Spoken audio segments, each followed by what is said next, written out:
हरे कृष्णा सभी को। आज हम भगवत गीता का ओवरव्यू करेंगे और हर एक अध्याय के बारे में जानेंगे और उन अध्यायों को कैसे विभाजित किया गया है, उन विषयों के बारे में जानेंगे।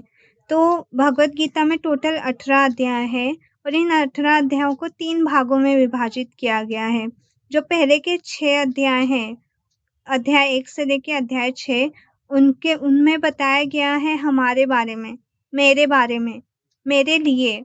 ठीक है, तो जो पहला अध्याय है उसको विलाप बोलते हैं। उसमें अर्जुन विलाप कर रहे थे, रो रहे थे, उनको समझ नहीं रहा था कि उनको क्या करना चाहिए।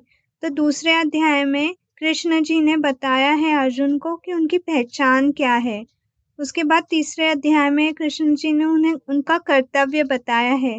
पहचान पता चल गया है कि मैं कौन हूँ, तो मेरा कर्म क्या है, इसके बारे में उन्हें तीसरे अध्याय में बताया गया है। तो अब वो कर्म पता चल गया है, कर्तव्य पता चल गया है।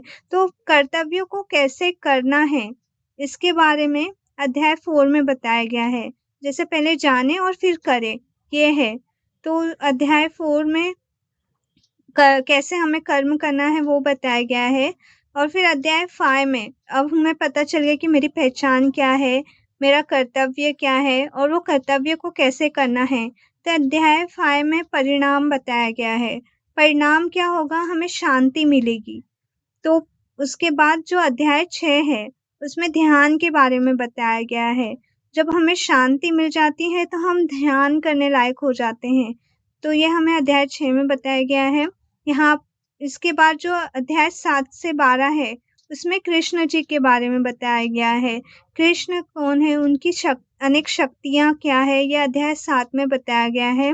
अध्याय 8 में कृष्ण तक हम कैसे पहुँचे, इसके बारे में बताया गया है। ये मतलब क्वेश्चन है। और ये इसका मार्ग जो है, भक्ति का मार्ग, इसके बारे में अध्याय 9 में बताया गया है। हम भक्ति के रास्ते कृष्ण तक पहुंच सकते हैं। और अध्याय 10 में अब भक्ति हर कोई नहीं कर सकता या फिर उसके लिए समय नहीं है आजकल हमारे पास, तो हम अब उन्हें स्मरण कैसे रखें, अपना कर्तव्य करते हुए कैसे स्मरण करें, इसके बारे में अध्याय 10 में बताया गया है। और अध्याय 11 में कृष्ण का स्मरण करने के लिए अलग अलग रूप बताए गए हैं। जैसे अगर हम किसी को स्मरण करते हैं तो उनका एक रूप होता है, उसके बारे में हम स्मरण करते हैं। तो ये अध्याय 11 में बताया गया है। और अध्याय 12 में कृष्णा जी को प्रिय कौन है, इसके बारे में बताया गया है। तो उनको कैसे लोग प्रिय है, इसके बारे में हमें अध्याय 12 में बताया गया है। अभी तक हमने जान लिया कि मैं कौन हूँ, कृष्ण कौन है। तो जो 13 से लेके 18 अध्याय है उसमें संसार के बारे में बताया गया है, जहाँ हम रहते हैं। ठीक है, तो जो 13वां अध्याय है उसमें साक्षी के बारे में बताया गया है। हम इस दुनिया में रहते हैं, हम कुछ अच्छे कर्म करते हैं, हम कुछ बुरे कर्म करते हैं। तो इसके साक्षी कौन कौन हैं जो हमें देखते हैं, हमारे विटनेस है, इसके बारे में बताया गया है। जो 14वां अध्याय है उसमें जेल के सलाखे के बारे में बताया गया है।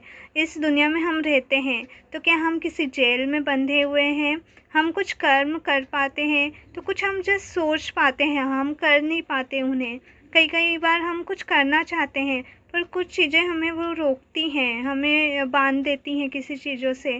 तो ये क्या कोई सलाखें हैं हमारे, इंडिविजुअल कोई सलाखें हैं, इसके बारे में बताया गया है। जो 15वां अध्याय है तो ये सलाखें, ये जेल से हम कैसे निकले, वो रिलीज प्लान के बारे में 15वें अध्याय में बताया गया है।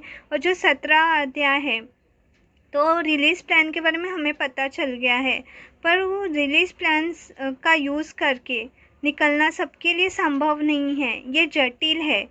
तो इसके बारे में हमें 17वें अध्याय में बताया गया है। और 18वें अध्याय में कृष्ण जी ने अर्जुन को बताया है कि इससे जो जटिल है, सलाखों में अटके हुए हैं, हम जेल में फंसे हुए हैं, तो वो जटिलता को कैसे हटाएं। तो इसका एक मार्ग है शरणागति, वो हमें 18वें अध्याय में कृष्ण जी ने अर्जुन को बताया है। जो फर्स्ट से 6ठे अध्याय तक है वो मेरे बारे में बताया है। जो दूसरा है 7वें से 12वां अध्याय वो कृष्ण जी के बारे में बताया गया है। और जो 13वें से 18वां अध्याय है, उसमें संसार के बारे में, दुनिया के बारे में बताया गया है। तो इसको अगर हम भगवद गीता के विषय के बारे में समझे तो इसको कभी कभी कर्म योग, फिर भक्ति योग और ज्ञान योग भी कहा जाता है। ये हम वर्ड यूज़ करते हैं। कर्म योग में हमें क्या करना चाहिए इसके बारे में आता है। भक्ति योग में हम कृष्ण तक कैसे पहुंच सकते हैं, कैसे, किस मार्ग से, उन्हें क्या प्रिय है कृष्ण जी के बारे में वो बताया गया है। और ज्ञान योग में जब हमारे पास कर्म पता है, हमें क्या करना है क्या नहीं करना है, जब हमारे पास भक्ति है तब हमारे अंदर ज्ञान आता है और हम संसार को अच्छी तरीके से समझ पाते हैं, ये बताया गया है। हरे कृष्णा।